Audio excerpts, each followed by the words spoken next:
hey guys, and welcome to the Make pee-pee hour. I'm your host, Arun Brown. Well guys, on this channel what we do is we make fun of things. Okay, we see a thing and we go, that's stupid or whatever, you know, this is what we do. That's what we do. We also want to spread awareness that, generally speaking, Chinese people look Chinese. that's general. Okay, that's a generality. But you know, we make fun of people. We look for things to make fun of. We find people online find people on YouTube who are acting crazy, and we say, whatever, you know. And of course, a very easy person to make fun of is this guy Ben Shapeno. He is always coming up with the craziest stuff to say. His videos are demented. This one might be one of the crazier and one of the messiest things I think I've ever seen. So ladies and gentlemen, get your left nut ready for this one. When you have high levels of societal income mobility, Huh? when you can be born in America and you can become very, very wealthy, Me? when you can be a middle-class person and you can get rich, I very can? difficult to make the case that the system is stacked against you. Oh. So the left had to come up Wow. with another way to ram their cultural Marxism through. Whoa. And what they came up with was race. Oh, man. And right off the bat, this video, the name of this video is Ben Shapiro, I can't remember, is that a colon or a semicolon? Ben Shapiro, okay, we already know because it's your YouTube channel. Okay, here we go. Marxism can't work in America. The title's already getting us into some little problemos here because I guess what he's trying to say here is communism or socialism. If I had to guess why, I think it's because the word Marxism, it looks scarier, has an X in it. When you have high levels of societal income mobility, Okay. when you can be born in America and you can become very, very wealthy, when you can be a middle-class person and you can get rich, very difficult to make the case that the system is stacked against you. All you have to do is go on YouTube and say things that billionaires like, and they'll give you lots of money. And then you could do this. So it's like you could be born in America and you could get wealthy. When you can be born in America and you can become very, very wealthy, Or you could be middle class and you could become wealthy. when you can be a middle-class person and you can get rich, He never says, like, you're likely to become wealthy. He just says, you can. You can. So therefore, it's very hard to say that the system is stacked against you. very difficult to make the case that the system is stacked against you. I get the feeling he's almost doing, like, lawyer trickery here, where he's like, Technically, those words are true. Technically, those words are true. God damn you. I'll kill you. technically, yes, you can be born in America and become wealthy. Technically, yes, you could be middle class and become wealthy. You can. Just because technically it's possible doesn't mean it's likely. And then he says, so it's very hard to say that the system is stacked against you. Just because something's possible doesn't mean the system can't be stacked against you. Literally, here we go. You can win the lottery. So it's very hard to say that the lottery's against you. Technically, it's true. You can get the Powerball or whatever big crap is. You know, like when you go to get, like, you're trying to get some Twizzlers and $10 of gas and a liquid death, and there's some guy in front of you who's like, I'll take one $5 and $2, and going on and on with this, and you just want to tell him you're not going to win. You're not going to win. Why don't you go try to get struck by lightning? It's very hard to say that it's stacked against that guy, because technically he can win. So, Ba-ba-boo-ba-boo. ba-ba-boo-ba-boo. And googa-googa. So we're already starting off with some utter insanity here. Just because something can happen doesn't mean it can't be stacked against you from happening. What? Oh, So the left had to come up with another way to ram their cultural Marxism through. That's And what true. they came up with was race. that part's true, yeah. Because while the United States historically has not had massive class distinctions that are hard and fast, it has had race distinctions that were hard and fast. Okay. For the vast majority of America's lifetime, right? Until the 1960s, when you have high levels of societal income mobility. Okay, dude, stop there, bro. When you have high levels of societal income mobility, So he starts off this video talking about social mobility, societal income mobility, social mobility. You know, I can go from doing this to doing and this. And this. This is kind of funny he would bring this up, and it's going to cause a lot of problems for him in this video. Here are the countries with the highest social mobility. Denmark, Norway, Finland, Sweden, Iceland, Netherlands, Switzerland. Austria, Belgium, Luxembourg. It's something. Definitely something in common for those top ones, bro.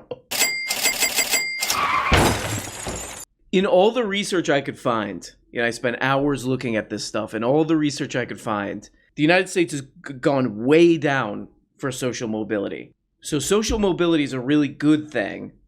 And then we look at these countries with the most social mobility, but wait, hold on. I think I remember this guy saying something about these super high social mobility countries. And not to brag, but I'm a VIP member, backstage, what do they call it, back end, in the behind member of the Daily Wire. And I think I remember this guy saying something about those countries. I'm trying to remember.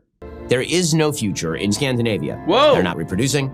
They're not producing new products. They're not producing new companies. Oh my They're God. not producing innovation. Whoa. Scandinavia is not a socialist paradise because there is no such thing as a socialist paradise. There we go. Debunked. It's debunked. The Scandinavian dream, as David Harsanyi writes, is actually the American dream. Who? Wow, harsh words. There is no future in these countries. Remember, America is the greatest country, whatever, because there's so much social mobility. There's so much social mobility here. Like I used to be a carnival puke mopper, and I had another job as a porta potty attendant, but I worked my way up all the way to YouTube. So America's awesome because of all the social mobility. We look at the countries that have the most social mobility. They're terrible and they have no future. You're terrible. You're terrible. We look at those countries and we say, You're terrible. You're terrible. When you can be born in America and you can become very, very wealthy, when you can be a middle-class person and you can get rich, very difficult to make the case that the system is stacked against you. I mean, this is great. This is just such a beautiful section because it's like social mobility is what makes a society just. Not just good or great, but it's justice. This is justice. As you're going to see, he's going to tie in a bunch of weird racial stuff to this too, but it's just. Social, you could get wealthy. You could be a piece of turd. You could be a piece of turd, a drunken piece of turd off of the bottom of somebody's shoe, and you get $1 million money. You get $1 million money. Social mobility equals justice. And then you see countries that actually do have a lot of social mobility because of the social programs that Ben Shapiro will die to oppose. Beautiful. Just beautiful. The amount of...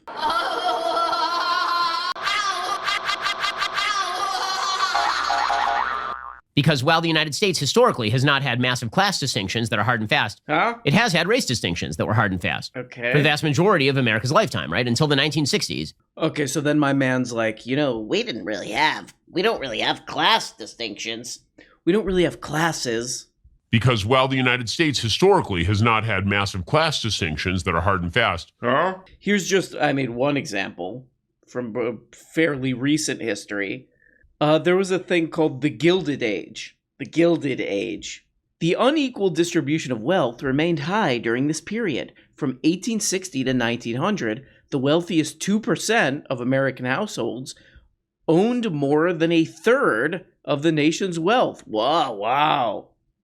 Where can I learn more about that? That's in the Bible.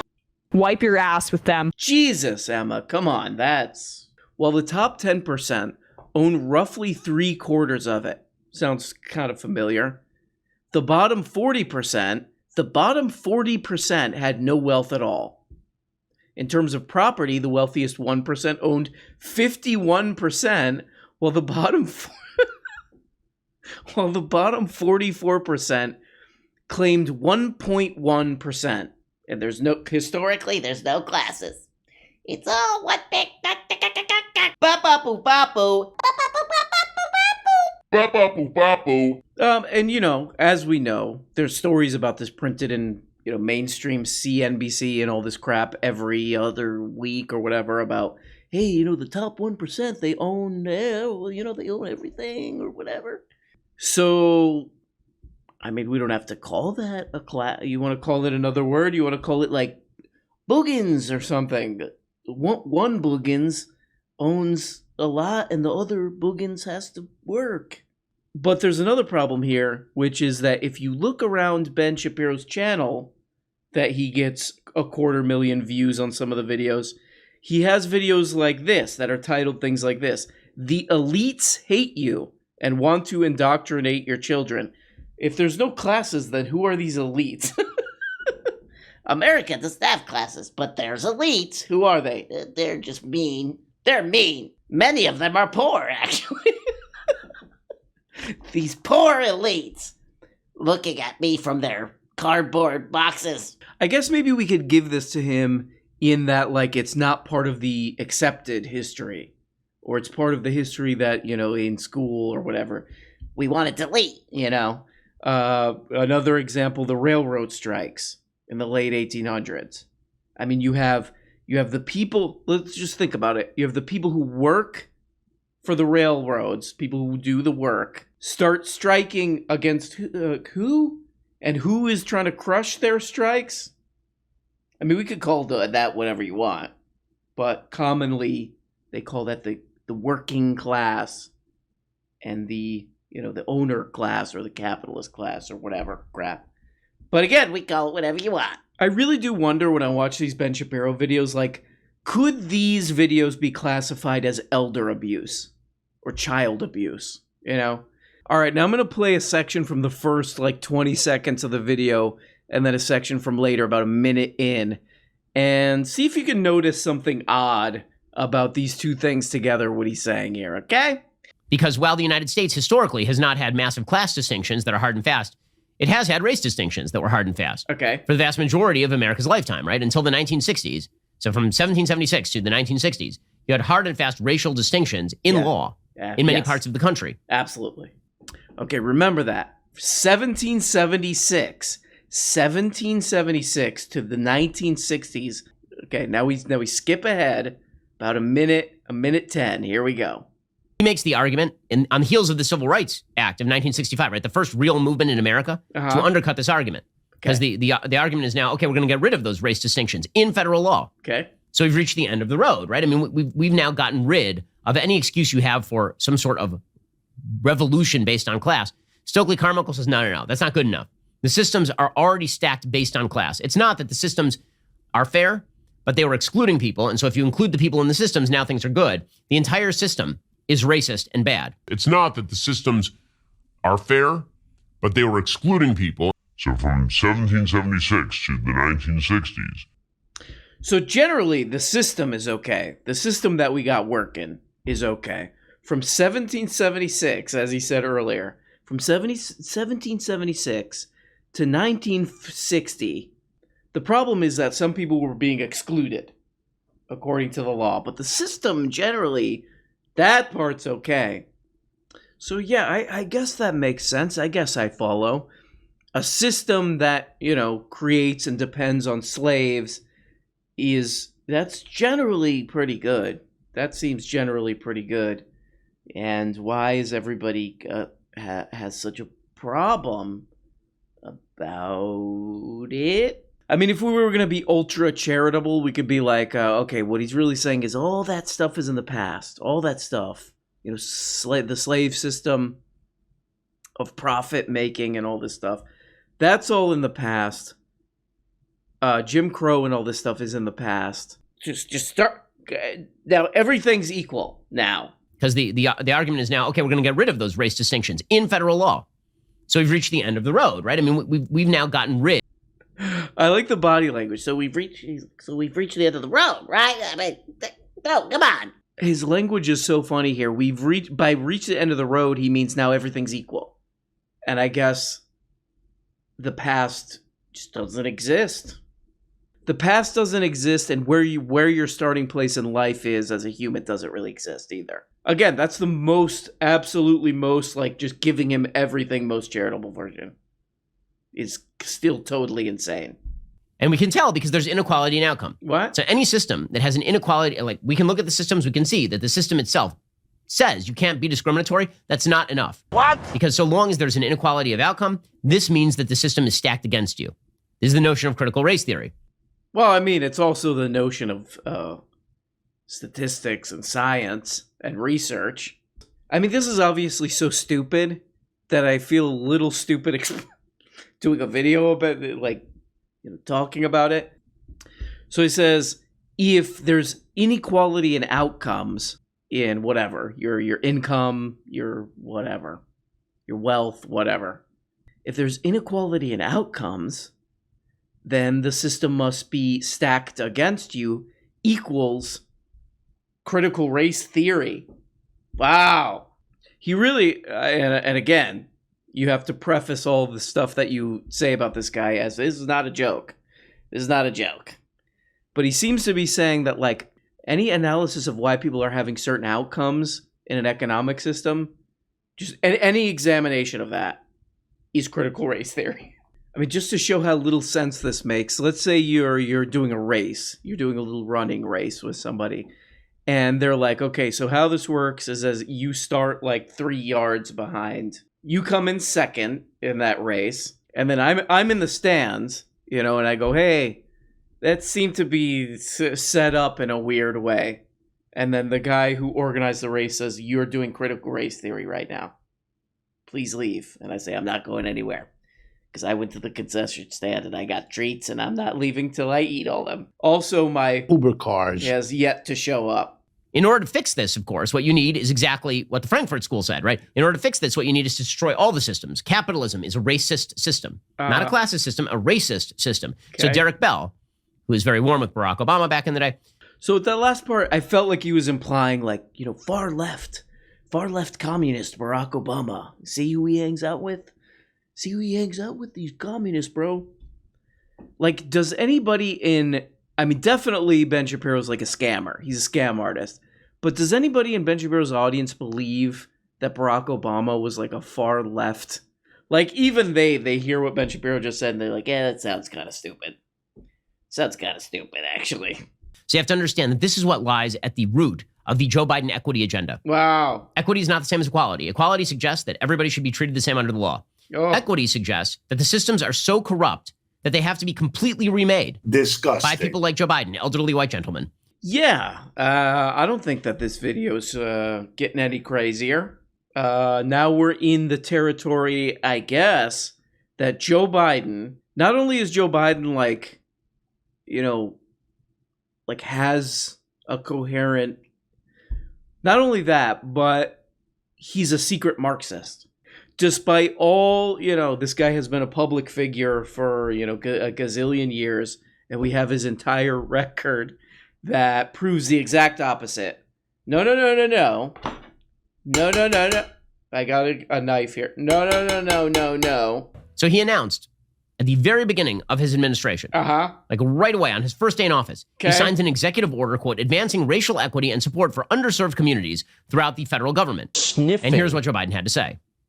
When I became president, one of the first things I did, I signed an executive order to advance equality and racial justice throughout our federal policies and all our institutions. Right. That's because delivering the promise of America is not the work of one department. You okay? The bottom line, Sleepy Joe. Advancing equity is not a one-year project. Sniffing. It's a generational commitment. So what does that mean? What does that mean? So here is what his executive order says, quote, this is the White House. The president's order emphasized the enormous human cost of systemic racism. Systemic racism is exactly the sort of language used by CRT. Persistent poverty and other disparities. And directed the federal government to advance an ambitious whole-of-government equity agenda that matches the scale of the challenges we face as a country. I love this because it's just such an avalanche of nonsense that it's almost like, where do I start with this? I mean, the first thing is that, I think that's a good strategy to just sort of believe whatever politicians say, like take it totally at face value. Oh, Joe Biden says he's gonna fix racial inequality. He said it. That's the bottom line. Sleepy Joe. Advancing equity is not a one-year project. sniffing. It's a generational commitment. the thing that Ben Shapiro's talking about is this was right after worldwide protest in 2020, and Joe Biden did basically a political stunt where he's like, I'm gonna sign something. That's it. And Ben Shapiro's like, this is communist. It's almost like watching like a Nathan Fielder thing or something where it's two actors pretending to be upset at each other and the whole thing's fake. To make the promise of America real for every American, including communities of color, tribal communities, rural communities, LGBTQI, plus divided by sign, minus sign, happy face emoji, people with disabilities, women and girls, and communities impacted by persistent poverty. They are part of a broader equity agenda, which also includes implementing the first ever national strategy on gender equity and equality. Okay. Gender equity, we'll get to that in just 1 second because it's, again, part and parcel of critical theory. And what this means is that they're going to promote, for example, crackdowns on the police by the Department of Justice. This means, for example, that they are going to pursue quote-unquote economic justice, which is economic redistributionism. Oh, I wish. That they are going to actively discriminate in government jobs between members of different races. Oh, wow. Oh, my God. What a dystopian vision of the world that Ben Shapiro was just describing. Of course, this is not going to happen with Joe Biden at all. But, like, oh, my God. Could you imagine the police not throwing everyone's ass in jail? And not beating people up and shooting people and killing people. Oh, I don't want to live in that world. You know, in a world where people make enough money, you know, to live and stuff. Oh no, that's what I would do. Oh my God, what a wretched barf of a world. I don't want to live in it, and I ain't gonna. No. That's in the Bible. Exactly. Literally. Thank you. So I think I've really learned a lot from this. You know what I mean? Like, social mobility is really good, but it's bad. Also, you know, countries that have it are bad. An economic system that produced and totally dependent on slavery is good, but the problem is that it excluded people. But now but then right at 1960, it said no more of that. And then everything was perfectly equal. And the ideal world is one where we throw everyone's ass in prison because they don't have enough money. Sounds good. Sounds good. Sounds good. Yeah. Let me think. Yeah, sounds good. Yeah, sounds good. They're under the misimpression that the future Democratic coalition is an intersectional coalition of white college-educated women and minority groups. Now, what they're learning is that a lot of minorities are not particularly interested in this very racialized pursuit of American politics. Oh! What they are interested in, though, like across the board, all these motherfuckers are interested in, is all the policies that he hates from those other countries that he says are bad, even though they have more social mobility. So there we go, kind of the weird world of a guy... Weird, wild world. Of a guy who still gets a lot of views, somehow, you know. Still gets a lot of views, but it's just it's kind of a world he lives in that I think he's never had a real job either. Which I think is part of the reason why you watch one of his videos, it's like stepping into sort of a world that's untethered to any reality. You know, it's just sort of a world of make-believe and nonsense and bullcrap. And we love him for it, you know? Perverts. Perverts. Well, guys, I hope you're all Sniffing. and having a good time and a good week so far. It's Monday. Well, guys, you know, we don't like Mondays, but we got to do it. And that's how it flows. So I hope you're having a good one. I hope it's okay. Hope you're dealing with it. And I will see you tomorrow if you're a patron. And if you're not, if you're, you know, frankly, kind of disgusting, then I'll see you on Wednesday. Love you guys. And bye-bye. Hey guys, you're only getting a fraction of the weekly shows. If you want a new motherfucking episode every day, subscribe on Patreon for as little as 2 bones. You get the patron-only Tuesday and Thursday shows, the Bookablega show where we look at important books, and the goddamn weekly behind-the-scenes show. And for only 25 bones, you could become a producer and get your name up here. Look at these people. These people make this show possible. If it wasn't for them, nothing. We don't have a show. We got nothing, and it's garbage. And we have to just leave. We have to just basically walk away. And we don't even really know where we're walking. That's the truly troubling part about all this. But please, become a patron today for as little as 2 bones, or 5 bones is another level, or 10, or you go the full 25 and you get up here. Big special thanks to these people. Love you guys so much.